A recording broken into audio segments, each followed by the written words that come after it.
Ngayon nga po ay ginugunita natin yung Watawat Day, no? May 28 po. Every May 28, we celebrate na kauna-unahang panalo ng kalayaan sa ating bansa.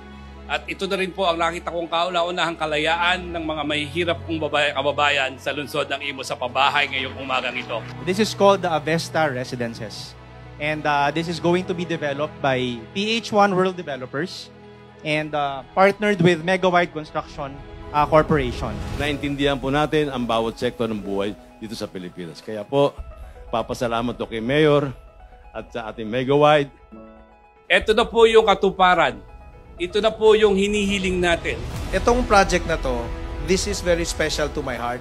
Kasi marami ng administrasyon, Secretary Jerry, na lumapit sa akin at nag-usap kami at gusto nila i-solve yung problema ng pabahay sa mga Pilipino, lalo na sa mga informal settlers at saka doon sa mga tao na those who cannot afford to buy yung condominium.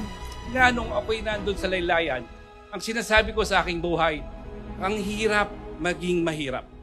Kaya andito kami, aalalay kami, pinangako natin sa ating mga kababayang mahihirap na magkakaroon sila ng isang marangal, maayos, ligtas na pamayanan at dito sa mismong site na to, itatayo ang kanilang pangarap sa kanilang magandang pamilya.